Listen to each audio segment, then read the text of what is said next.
narinig natin na mayroong Oplan pursuit. Pakita na lang na inaamin at pinagmamalaki ni General Torre.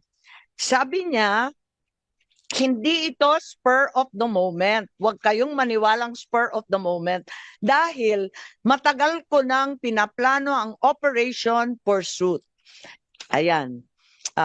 Sige. Pwede natin ipakita. Ayan. Laksan lang po yung volume. Laksan lang natin yung volume, please.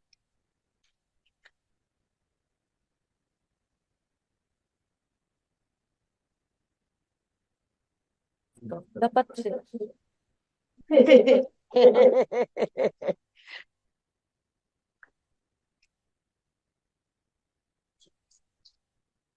Sige.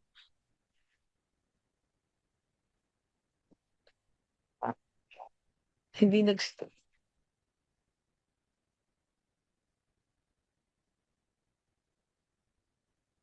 Attorney Dana, yung ating technical please, napakahina naman ng volume natin.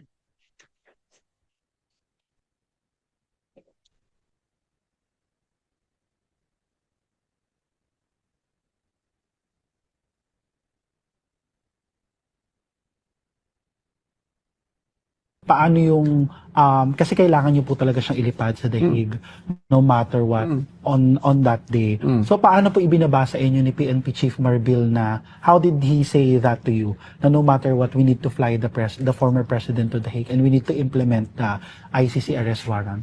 Arrest him and bring him to the Hague. Yun lang. Simple as that. Arrest him and bring him to the Hague. Sagot ko lang, sir, bigyan mo ko aeroplano. O di ayos. And then the rest, you planned everything. Pero matagal na yun eh. Ang plano na yan, matagal na yan. Hindi yan spur of the moment eh. Matagal na yan. And nagkataon lang na talagang yun, the opportunity arose.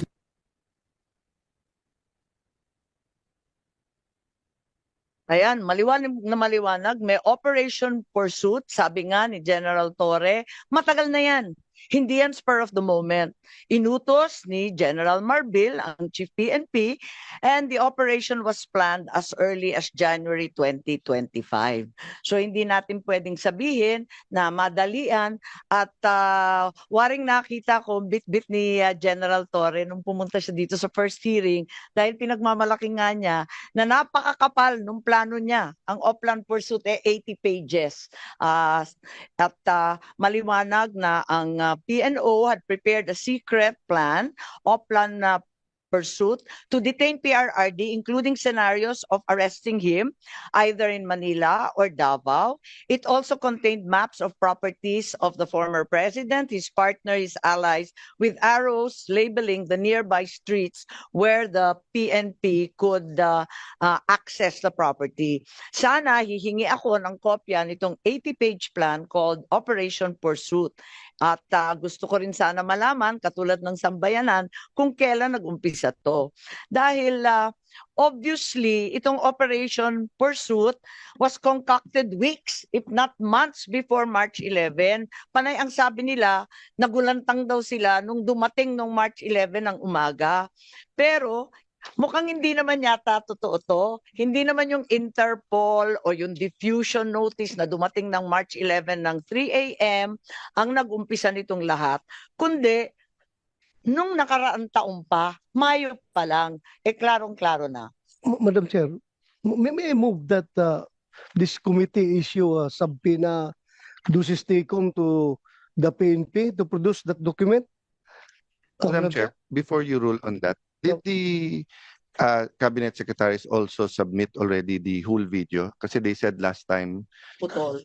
na they will submit their version of the whole video. Kasi I agree with Senator Bato that any piece of evidence that is not confidential or does not violate national security should be handed over so that we can be fair to them, diba? We don't want to come out with reports then sasabihin nila ay hindi yan yung nasa buong video, ay hindi yan yung nasa plano, diba? So maybe we can request them, and then if they don't give it, then we subpoena it.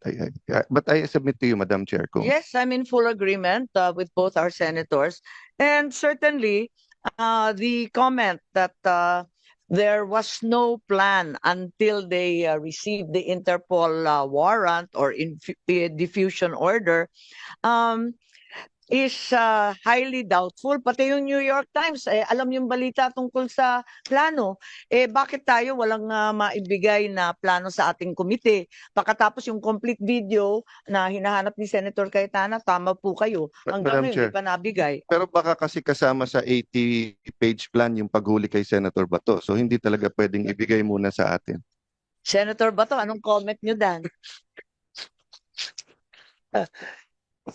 Uh, I'm waiting. Magkapit bahay tayo O sige. Ang liwaliwanag na meron talagang extensive and exhaustive plan, 80 pages. Then the administration was already anticipating the application for a warrant of arrest and the issuance bear off.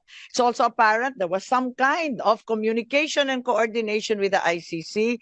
It's well known that some officials of the DOJ, as well as high-placed officials from other departments and from other branches of government already visited The Hague and perhaps even met the president of the ICC in Japan.